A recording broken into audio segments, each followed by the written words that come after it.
오늘 말씀 당신은 성공한 인생입니까? 라는 말씀으로 함께 은혜 나누겠습니다. 우리 옆 사람에게 한번 물어봅시다. 당신은 성공한 인생이십니까? 그리고 또 혼자 예배하는 분이 있을 수 있습니다. 우리 가슴에 손 한번 얹고 이렇게 한번 선포해 봅시다. 나는 성공한 인생입니까? 서울 종로 157번지를 찾아가면 조선시대 옛 건물이 서 있는데 바로 종묘입니다.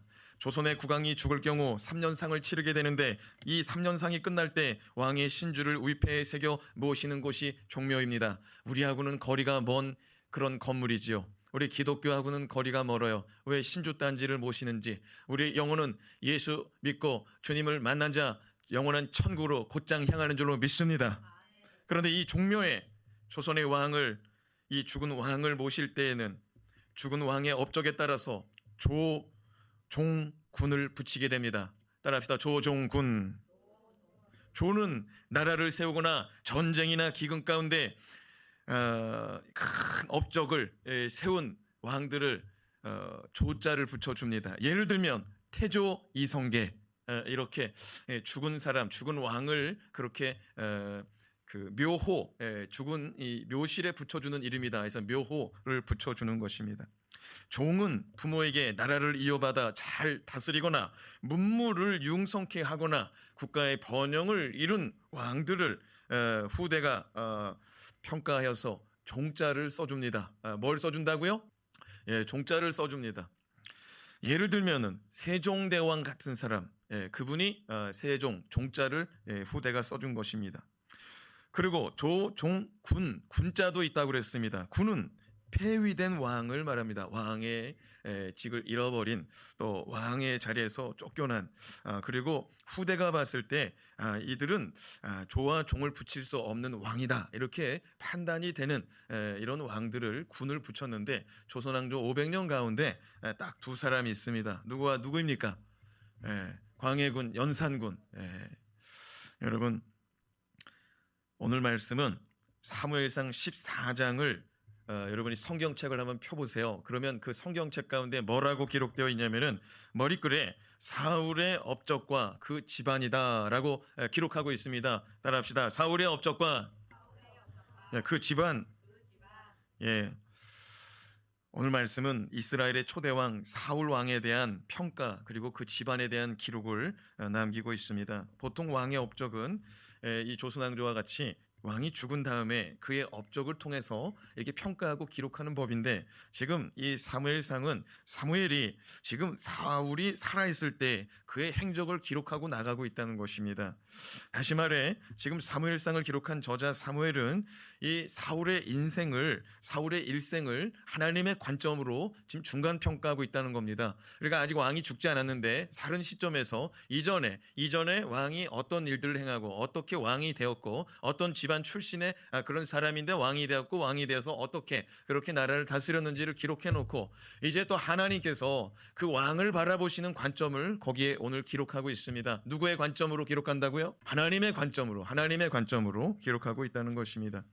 사랑하는 여러분, 인생은 반드시 하나님의 관점으로 봐야만이 그것이 진짜 성공인지, 진짜 그것이 의미 있는 삶인지 구별될 수 있다는 사실입니다. 오늘 말씀을 통하여 우리가 꿈꾸고 우리가 추구하는 삶이 정말 성공적인 인생인지 함께 점검하는 시간을 가졌으면 좋겠습니다. 특별히 세상의 관점이 아닌 하나님의 관점으로 성공적인 인생인지를 함께 점검하기 위한 진단 질문을 좀 살펴보면서 우리가 우리의 인생을 살펴보겠습니다. 하나님의 관점의 성공적인 인생을 위한 진단 질문. 첫 번째, 그 성공이 진짜 성공이라 생각하십니까?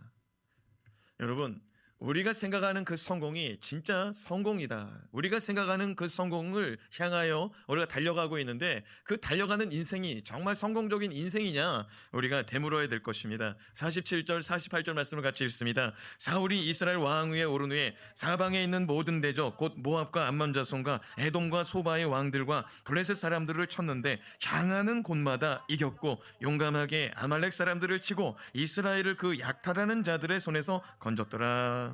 여러분, 이 말씀을 보니까 사울의 영웅적인 면들을 기록하고 있습니다. 먼저 47절을 보면은요, 그가 왕위에 오른 다음에 사방에 있는 모든 대적을 쳤다라고 말합니다. 그러니까 이스라엘을 둘러싸고 있는 모든 나라들의 대적자들을 다 쳐버렸다는 거예요. 놀라운 일입니다. 이스라엘 백성들이 이제 왜 대적들에게 이렇게 사로잡혀서 대적들에게 둘러싸여서 더 이상 공포, 더 이상 두려워하지 않고 살도록 누가 그렇게 싸웠다는 것입니까? 사울 왕이 그렇게 싸우고 그렇게 살았다는 것입니다. 그리고 47절 말씀에 보니까 그가 향하는 곳마다 이겼다고 말합니다. 할렐루야. 여러분, 그가 향하는 곳마다, 그가 가는 곳마다, 여러분 우리의 삶의 발걸음이 가는 곳마다 승리의 발걸음이 되기를 주님의 이름으로 축원합니다. 여러분, 하나님께서 세우신 자, 하나님께 붙들릴 때 하나님께서는 승리와 하나님께서는 평강을 주시는 줄로 믿으시기 바랍니다. 그리고 48절에 보니까 이스라엘을 약탈하는 자들의 손에서 건져냈다.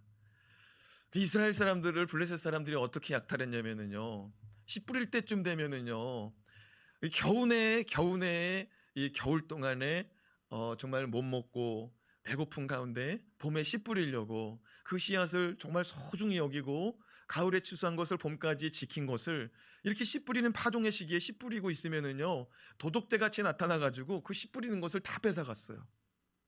그리고요, 이제 봄에 씨 뿌리고 여름 지나고 가을이 될 때까지 정말 수고하고 땀 흘려서 일해가지고 가을에 거두는 날, 그 추수하는 날 와가지고 싹 가져가는 거예요.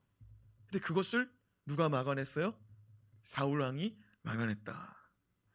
마치 옛날 고구려의 광개토 대왕이 변방의 오랑캐들을 무찌르고 온 백성에게 평화로운 삶을 허락하였다라는 광개토 대왕 기념비와 같은 그런 일들을 지금 기록하고 있습니다. 그러나 사무엘상 9장 21절을 우리가 읽어보면요, 사울이 왕이 되기 전 그가 어떤 사람이었는지, 어떤 자존감을 가지고 살았는지, 그가 왕이 될 자격이 있었는지, 이러한 큰 일들을 행할 수 있는 사람이었는지 기록하고 있습니다. 정말 그런 사람이었는지 같이 한번 읽어봅시다. 시작. 사울이 대답하여 이르되 나는 이스라엘 지파의 가장 작은 지파 베냐민 사람이 아니니까, 또 나의 가족은 베냐민 지파 모든 가족 중에 가장 미약하지 아니하니까 당신이 어찌하여 내게 이같이 말씀하시나이까 하니. 사울은 자신을 왕으로 기름 부어 세우려고 하는 사무엘 선지자에게 이렇게 말합니다. 선지자시여, 나는 이스라엘의 12지파 가운데 가장 작은 베냐민 지파에 속한 사람입니다. 12지파가 있어요. 그 가운데 가장 작은 지파가 베냐민 지파래요. 나는 그 작은 지파 가운데서도 우리 집은 또 가장 작은 집안인데, 가장 작은 지파 중에, 그리고 가장 작은 집안에 있는 사람이고, 그리고 나는 내 가족 중에 가장 미약한 사람이래요. 여러분, 이건 사실이면서도요, 또 이거는 겸손의 표현일 수도 있어요. 왜냐하면 사울이 다른 사람보다 어깨 위에 머리가 있다고 성경은 기록하고 있거든요. 그 인물은 준수하다고 또 기록하고 있거든요. 그러니까 어떤 면으로 봤을 때는 정말 가장 작은 지파였고 가장 작은 집안이었고, 그러나 자기가 미약하다는 말은 사실은 겸손이에요. 근데 중요한 것은 뭐냐면, 어찌됐든 우리가 생각하는 왕은 좀 엘리트 교육도 받고 다 준비가 되고 성품이나 인품이나, 그리고 왕족이었으면 좋겠고 좀 이렇게 괜찮은 혈통과 집안과 배경과 그런 문무와 또 그런 덕스러움을 다 겸비한 사람이 왕이 되기를 바라는데, 이 사울은 그런 사람은 아니었다는 거예요. 어떻게 보면은 사울은 쓰러져가는 집안의 혜성과 같이 등장한 인물이다라고 할 수 있어요.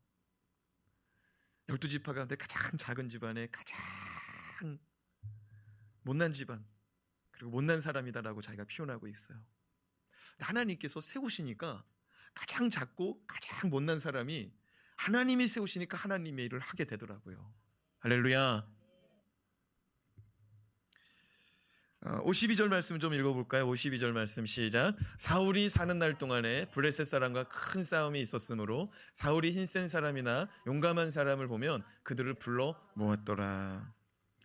사울은 이렇게 큰 승리, 또 가는 곳마다 승리, 사방의 대적들을 물리치는 승리, 약탈하는 자들을 물리치는 승리, 이런 승리가 계속되는데, 아까 그 47절 말씀이었거든요. 근데 지금 52절 말씀이거든요. 이게 무슨 말이냐면 그 승리가 계속되는 가운데 그 승리를 붙잡기 위해서, 그 승리를 유지하기 위해서 사울은 사는 날 동안에 힘센 사람이나 용감한 사람을 보면은 그들을 불러서 모았다는 거예요. 어떻게 보면은요, 사울이 왕으로서 열심을 낸 거일 수도 있고요. 어떻게 보면은 사울이 불안해가지고 어디를 가든지 힘센 사람이나 용맹스러운 사람이 있으면은 그 사람을 용병으로 샀다는 건 돈 주고 샀다는 거예요. 돈을 지불해가지고 직업 군인을 사가지고 나를 위해서, 나라를 위해서 싸우도록 만들었다는 거예요. 다시 한번 말씀을 볼까요? 52절. 근데 이런 일을 언제 동안에 했냐면요, 52절에 사는 날 동안에 어디를 가든지 용병을 샀다는 거예요. 어디 힘센 사람 없나, 어디 용맹스러운 사람 없나 이렇게 살펴봤다는 거죠. 왜요? 사는 날 동안에 블레셋 사람과 큰 싸움이 계속되었기 때문입니다. 사랑하는 여러분, 평생의 전쟁 한 번만 겪어도 좀 어려움이 대단합니다. 그리고 그 후유증도 대단합니다. 지금 코로나로 인하여 전 국민이 공감하는 것이 무엇이냐? 내 생에 이런 일이 처음이라는 거예요. 내 생에 이런 일이 처음이다. 그래요. 저도 신앙생활하면서 여러분, 이렇게 무슨 병 때문에 교회 문을 닫았다, 난 이런 얘기를 들어본 적이 없어요. 뭐 신사참배를 거부하다가 교회 문이 폐쇄가 되었다, 교회가 불태워 없어졌다, 그래서 다니던 교회를 다닐 수가 없게 되었다, 이런 얘기는 들어봤어도 병 때문에 교회를 가지 못하고 교회 문이 걸어 잠궈졌다. 더 놀라운 사실은 이 코로나가 언제 끝날지 모른다는 거예요. 하루하루 코로나 가운데 살고 있는데 이 코로나가 언제 물러갈지 알 수 없다는 거예요. 사람들은 공포와 두려움 가운데 살고 있어요. 그리고 이 코로나에 감염된 사람들의 증언을 들어보니까, 후기를 이렇게 들어보니까 너무너무 고통스러웠다는 거예요. 어떤 사람은 그러더라고요. 처음에는 이렇게 아팠다 안 아팠다 막 이렇게 그냥 이렇게 반복되더래요. 조금 있으니까 또 이렇게 열이 났다가 가라앉았다가, 또 몸살이 났다가 오한이 왔다가 또 가라앉았다가 또 그랬다가, 이거 주기가 계속 짧아지더라는 거예요. 그러더니 나중에는 어떤 사람이 그러더라고요. 이 가슴에 철판을 올려놓은 것 같이 느껴졌대요. 뭘 올려놨다고요? 철판을 올려놓은 것 같이 느껴졌대요. 숨이 안 쉬어져가지고 자다가 일어나가지고 물을 마시니까 조금 진정되는 듯 했는데 그렇지 않더라는 거예요. 더 심해지더라는 거예요. 그래서 병원에 갔는데 병원에서 처방을 해주는데 그 처방한 약이 사람들에게 치료제도 되지만 부작용이 일어나는데 여러 증상으로 나타나는 자기에게는 불이 나타나더래요. 그래서 처음에는 가슴 쪽에 불이 오더니 이렇게 장 쪽에 불이 오고, 이런 일들이 막 뜨거워지고 막 이렇게 아픈 것들이 막 지속되다가 자기가 회복이 됐다는 거예요. 무엇을 말하고자 하냐면, 코로나가 그냥 한 번 지나가고 잠깐 지나가고 없어지는 것이 아니라 우리가 생각해본 것보다 더 오래 갈 수도 있다고 말하고 있고요. 가을에 다시 올 수 있다고 말하고 있고요. 내년에 다시 올 수도 있다고 말하고 있어요. 생각만 해도 끔찍하지 않습니까? 마스크를 준비하고 손 소독제 준비해야 되는데 계속 준비해야 되는 거죠. 사울의 입장으로 바꿔가 볼게요. 사울이 사는 날 동안에 전쟁이 계속됐대요. 큰 싸움이라고 성경에 52절에 기록하고 있어요. 사울이 사는 날 동안에 큰 싸움이 계속됐다고 말하고 있어요. 그래서 그는 항상 어디를 가든지 힘센 사람, 용맹스러운 사람을 돈 주고 샀다. 여러분, 그러면 이것이 정말 주님이 원하시는 사울의 삶이었을까요? 불안해가지고 자기가 가지고 있는 재물을 가지고 계속해서 사람을 사가지고 전쟁을 준비하는, 그것을 위해서 하나님은 왕을 세웠을까요? 어떤 분은 그럴 수 있죠. 사울이 할 수 있는 일이 그것밖에 없지 않습니까? 그런데요, 사울이 왕이 되기 전에 이스라엘은 누가 다스렸냐면요, 사무엘 선지자가 다스리고 있었어요. 성경은 사무엘이 다스리는 날 동안에 전쟁이 없었다고 기록하고 있어요. 누가 다스리는 동안에요? 사무엘 선지자가 다스리는 동안에. 사무엘은요, 우리가 잘 아는 말씀 이런 고백했어요. 내가 기도하기를 쉬는 죄를 범하지 않겠나이다.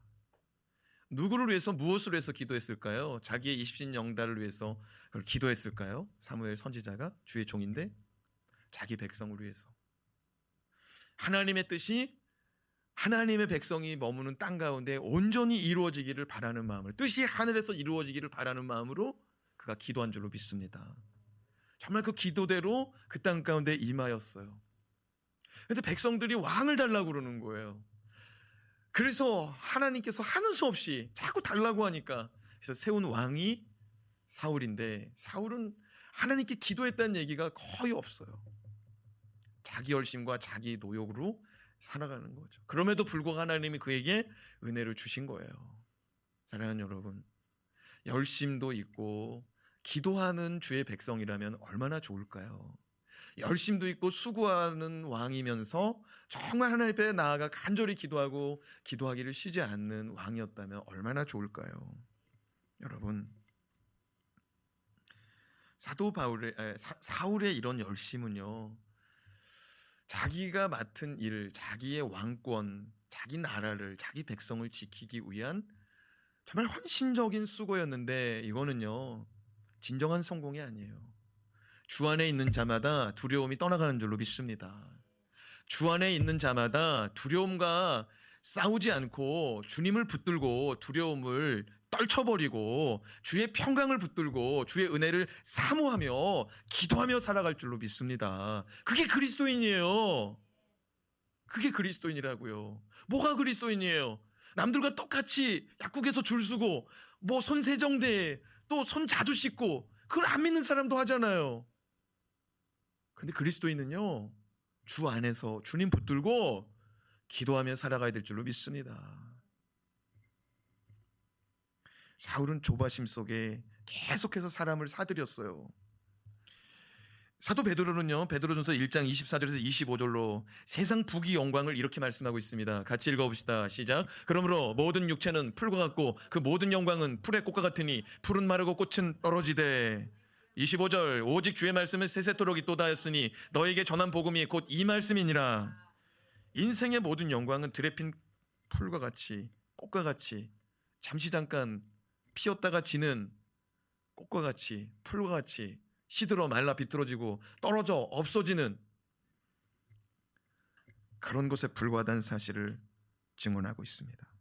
사도 요한도 요한일서 2장 17절 이렇게 외칩니다. 함께 읽습니다. 이 세상도 그 정욕도 지나가되 오직 하나님의 뜻을 행하는 자는 영원히 거하느니라.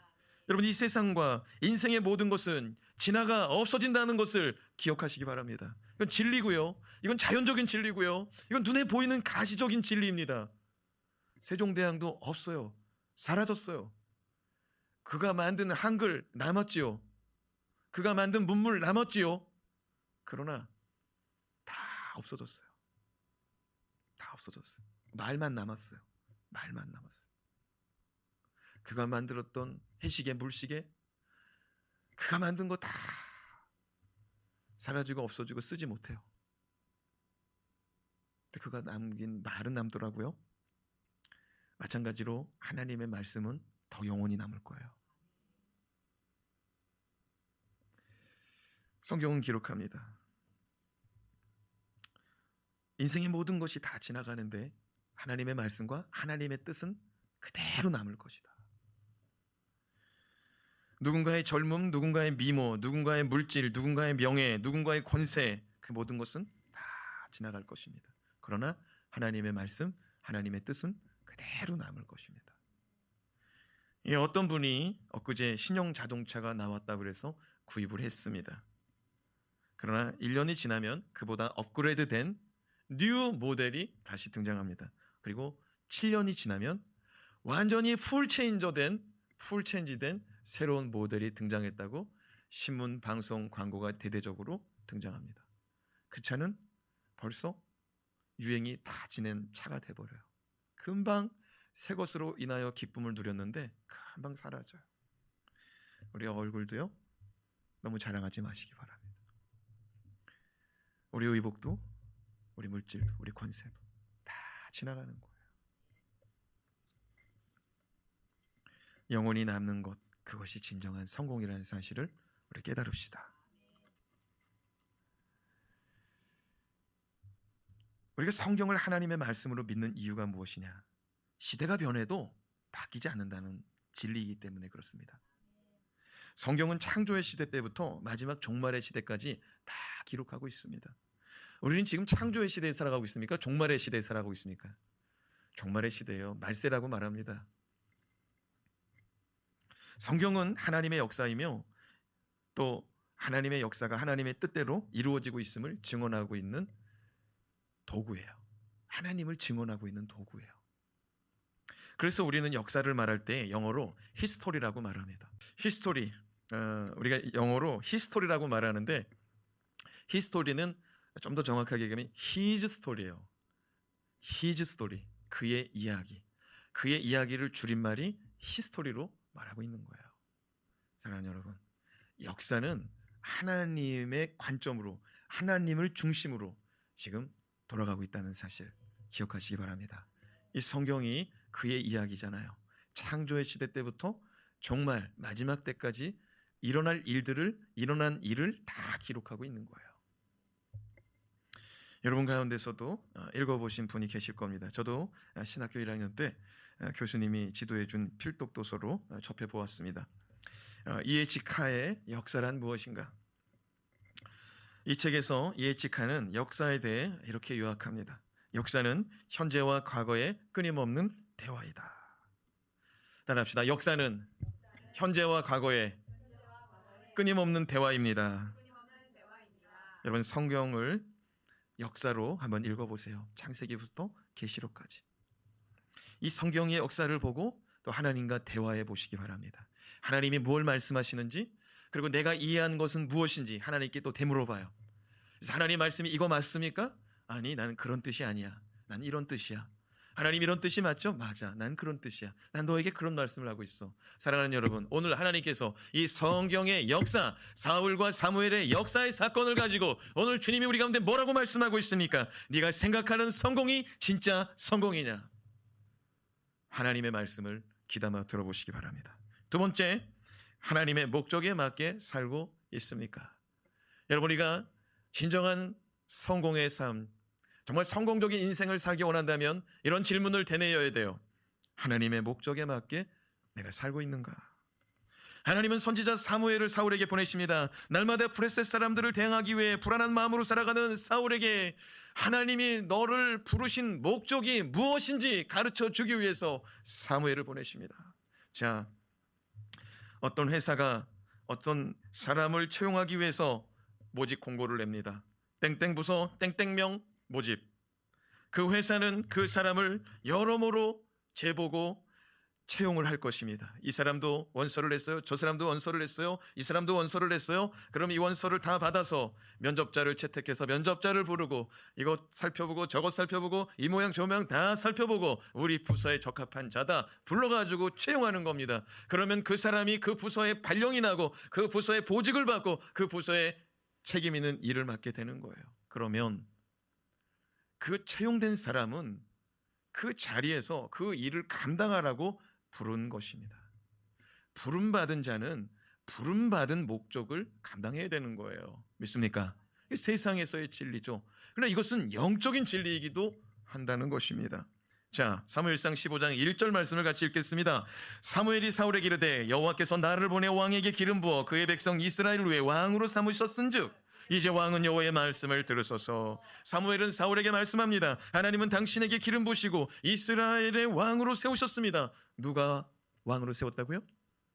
하나님이, 여호와 하나님께서 당신을 이스라엘의 왕으로 세웠습니다. 그러므로 당신은 여호와의 말씀을 들어야 됩니다 라고 지금 찾아와서 가르치고 있습니다. 그렇습니다. 사울은 하나님이 세우신 왕입니다. 사울이 잘 나가서가 아닙니다. 사울이 똑똑해서가 아닙니다. 사울의 집안이 좋아서가 아닙니다. 하나님이 세우신 거예요. 하나님이 세우셨어요. 왕으로 세우셨어요. 그래서 사무엘은 사울에게 찾아가서 당신을 왕으로 하나님이 세우셨으니 당신은 하나님의 말씀을 들어야 됩니다 라고 가르치고 있는 거예요. 사랑하는 여러분, 우리를 죄와 사망 권세 아래에 있다가 우리를 원수 마귀의 아래에 있다가 영원히 지옥불에 떨어져 죽게 될 우리를 예수 그리스도께서 불러내어 주신 줄로 믿습니다.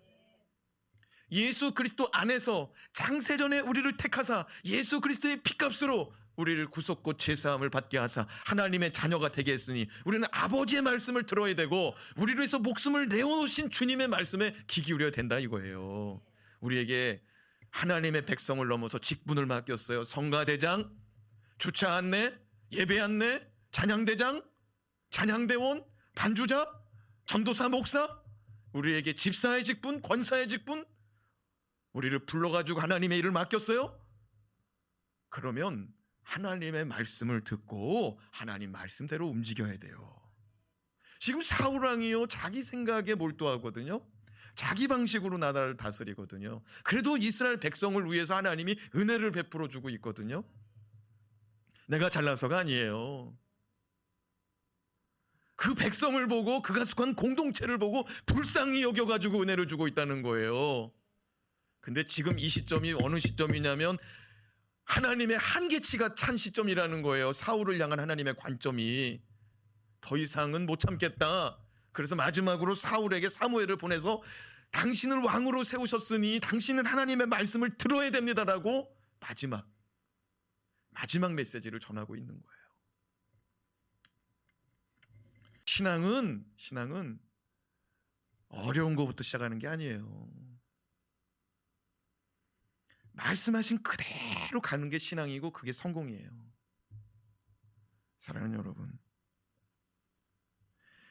주시면 주시는 만큼, 그리고 받고 싶으면 더 간절히 구하고, 중요한 일이 있으면 하나님께 아뢰고 하나님의 도우심을 구하고, 또 무슨 일이 있으면 하나님께 보고하고. 아니 종업원이 사장한테 보고 안 하면 어떻게 돼? 큰일 나는 거예요. 자기 마음대로 뭐 돈을 갖다가 썼다가 뺐다가 넣었다가 박았다가 뭐 어떤 프로젝트를 사장한테 보고도 안 하고 했다가 뭐 말아 먹었다가 말았다가 큰일 나는 거예요. 하나님한테는 왜 보고하지 않는데? 다 보고하고 다 아뢰고 다 기도해야죠. 아멘. 부르신 자리에서 엄마예요? 아내예요? 집사예요? 회사에 어떤 직책을 맡았어요? 하나님이 거기다 갖다 놨으면 있는 자리에서 충성하는 저와 여러분, 하나님 뭐라고 그래요? 사람이 보든지 안 보든지 주님께 하듯 일하라고 말하고 있잖아요. 마지막으로 하나님의 음성에 순종하고 계십니까?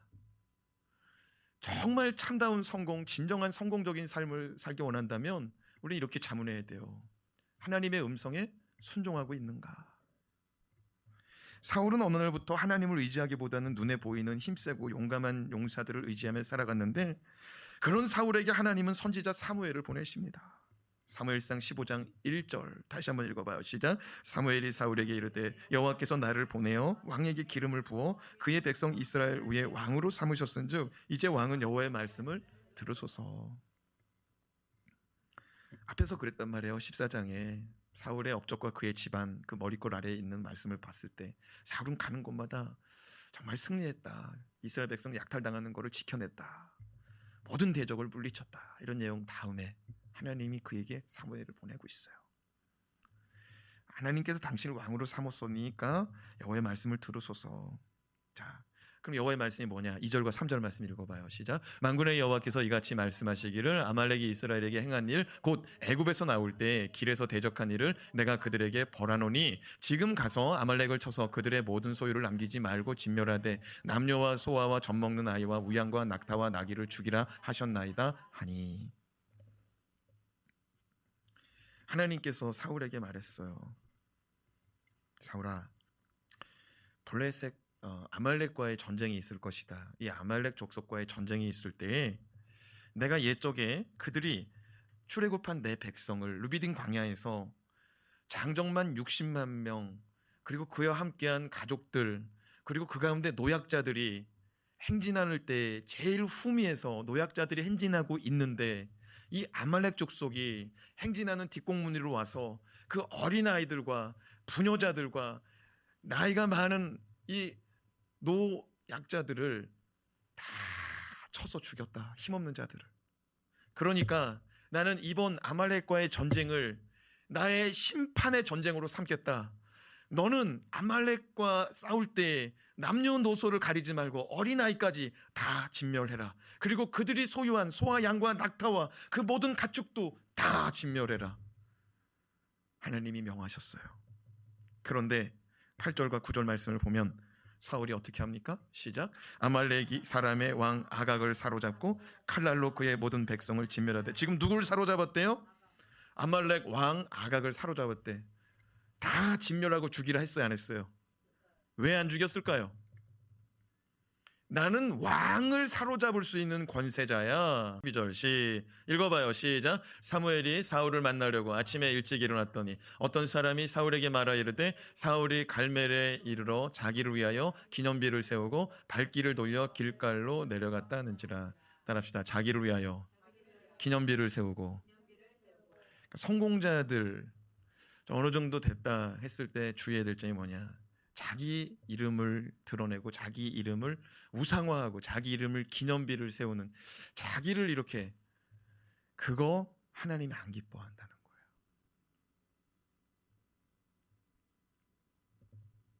그걸 하나님하고 원하지 않는 일이에요. 우리 이 사건 때문에 하나님이 그를 버렸다라고 말합니다. 따라합시다. 주여, 나의 생애 가운데 나를 위하여, 내 이름을 위하여 기념하는 일을 주의하게 하소서. 아멘. 다시 말씀으로 돌아와서 8절 말씀. 사울 왕이 하나님이 진멸하라고 그랬는데 안 해요. 아각왕을 사로잡아요. 자, 9절 말씀 또 읽어봐요. 시작. 사울과 백성이 아각과 그의 양과 소의 가장 좋은 것 또는 기름진 것과 어린 양과 모든 좋은 것을 남기고 진멸하기를 즐겨 아니하고 가치 없고 하찮은 것은 진멸하니라. 아니, 다 진멸하라고 그랬더니 가치가 없고 하찮은 것은 진멸하는 거예요. 하나님의 일을 하는데 가치 없는 일은 말씀대로 해요. 여러분, 인생도요, 꼬리가 있고 머리가 있으면 몸통을 들일 수 있는 인생이 되시기 바랍니다. 짜투리 시간 뭐 이런 거, 뭐 짜투리 물질, 짜투리 뭐 에너지, 뭐 놀 거 다 놀고 자기 거 다 즐기고 뭐 잠깐 나와가지고 뭐 섬기는 거 가지고 이렇게 생색내고 그러지 않길 바래요. 정말 가정에서 드리는 예배라도 정말 전심으로 사모하는 마음으로, 예? 예물도 정말 잘 준비해서 작은 예미를 할지라도 그거 자녀들이 다 보고 배우는 거예요.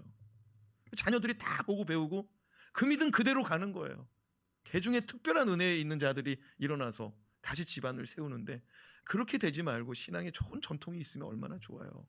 부모가 먼저 예물 준비해라. 내일 예배 드려야 되니까 일찍 자라. 단정한 옷으로 입어라. 가능하면 하나님 앞에서도 드리지만 사람들 앞에서도 드리는 거다. 다 가르치는 거예요. 그럴 수 있기를 바랍니다.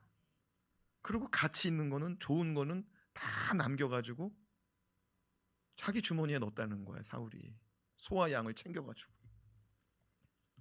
좋은 거 기름진 거 다 챙겼다는 거예요. 이렇게 딱 한 사실을 하나님이 알았어요. 사울이 이렇게 신앙생활하는 거, 이렇게 자기에게 주신 이 권세와 자기에게 준 자리를 가지고 이렇게 살아가는 거를 하나님이 알았어. 10절 11절 읽어봐요.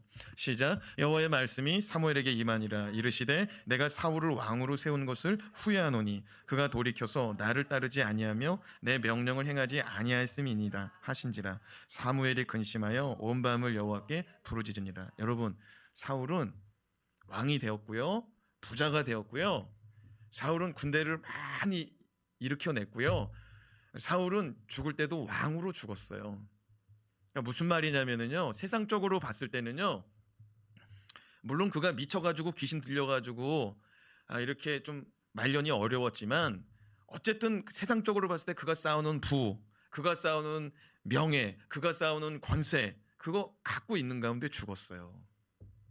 그거 잃어버려가지고 다윗처럼 막 도망 다니다가 막 그렇게 된 게 아니잖아요. 그가 죽어도 그의 재산 다 남아있잖아요. 근데 그게 성공이냐고요. 그게 성공이냐. 우리는요, 지금 완전 세상 사람이랑 똑같이 가고 있는 거예요. 완전 똑같이 가고 있어요. 조금 다른 게 뭐냐면 주일날 오거든요. 근데 내가 봤을 땐 주일을 정말 사모하고 주일을 하기 위해서 오는 건지 보험 들기 위해서 오는 건지 내 마음의 안심 한번 왔다 가야지 뭐 이 정도냐 이거예요. 나는 이번 이 코로나 가운데 우리 신앙, 우리의 교회 공동체, 우리가 나아가야 길 하나님이 바꾸길 원한다는 사실을 우리가 깨달았으면 좋겠어요. 여러분 옛날에 바벨론 포로로 끌려갈 때 이스라엘 예루살렘 땅에 성전 딱 하나 있었어요. 근데 그게 부서지고 불타 없어졌어요. 돌아갈 수도 없고 예배 드릴 수도 없었어요. 근데 이 지금 우리나라만 그런 게 아니고 온 열방이 다 지금 교회 문을 걸어 잠그게 되고 뭘 말하냐면요. 이스라엘에 하나밖에 없는 예루살렘 성전이 불타 없어지고 무너질 때는 수많은 선지자들이 이렇게 살아가면 안 된다고 외치던 시대였고, 그러나 들은 채도 안 하고 물질의 부귀영화와 쾌락과 그냥 그런 것들에 완전히 뭐 주변 나라들과 동화돼 가지고 살아가고 있었던 때라는 거예요. 여러분에게 정말 성전의 의미가, 여러분에게 정말 하나님의 의미가, 말씀의 의미가 어떻습니까? 정말 그거 없으면 안 돼요? 여러분 성전 문이 닫혔어요. 하나님이 우리한테 뭐라고 말하고 싶어 하지 않을까요? 뭔가 말하고 싶은 메시지가 있지 않을까요? 진짜 예배를 드려야 된다는 거예요. 아멘. 여러분 주보를 보세요. 주보에 거기 기록했잖아요. 주보 항상 기록되어 있는 그 주보 아래에 하단에 기록되어 있는 문장이에요. 아버지께 참되게 예배하는 자들은 영과 진리로 예배할 때가 오나니 곧 이때라. 아버지께서는 자기에게 이렇게 예배하는 자들을 찾으시니라. 정말 영과 진리로 참되게 예배해야 된다는 거예요. 정말 참되게. 뭐 세상적으로 뭐 높은 자리에 올랐고 연봉이 얼마고 뭐 집이 뭐 몇 채고 빌딩에 상가가 있고 뭐 어쩌라고요. 예, 그럼 뭐 대출 다 갚았어요. 어쩌라고요. 박수 쳐달라고요? 여러분 참된 성공을 이루시기 바랍니다.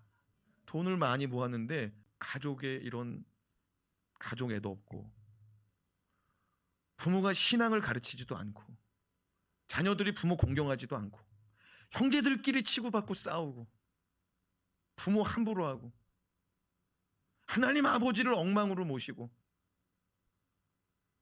하나님이 정말 기뻐하시겠죠. 그러나 반대로 없어서 너무 없어. 그런데 그 집에는 밥 한 공기 나눠 먹어. 고기 한 점 잘라서 나눠 먹어. 아버지 먼저 드세요. 어머니 먼저 드세요. 형님 먼저, 아우 먼저. 적은 것 가지고 그렇게 살아. 어디가 성공일까요?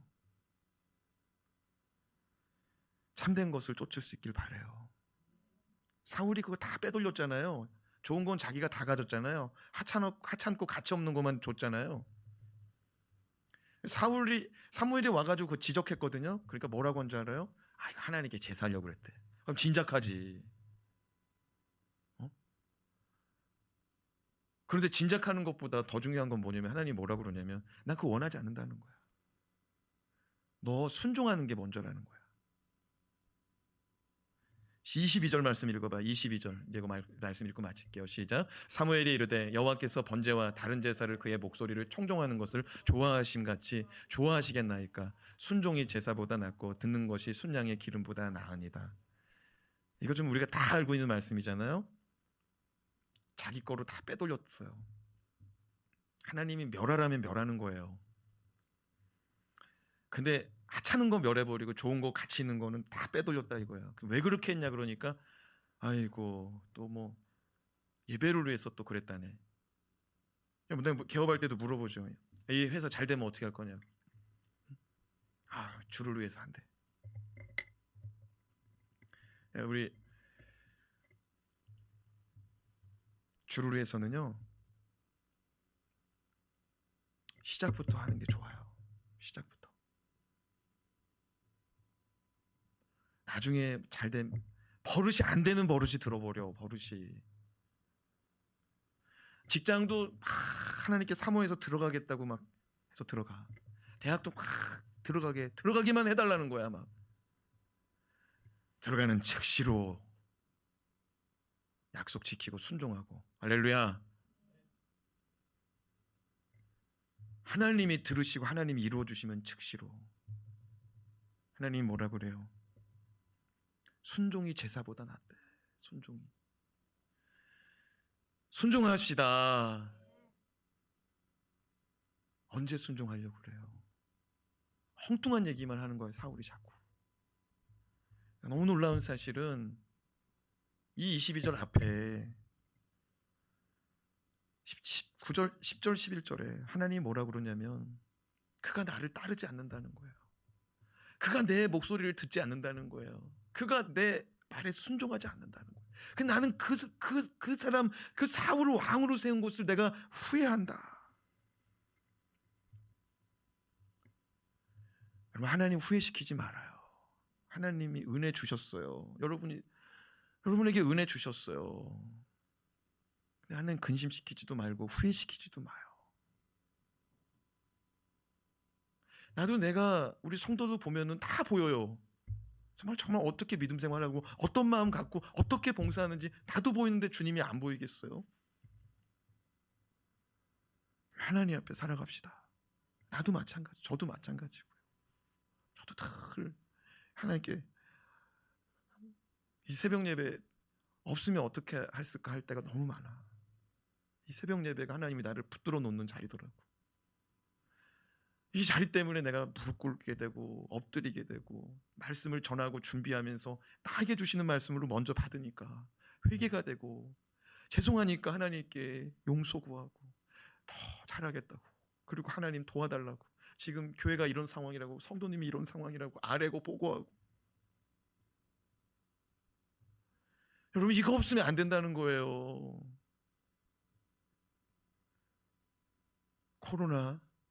코로나보다 더 큰 게 올 수도 있어요. 네, 마지막 때는 그런 날들이 계속 된다고 그랬어요.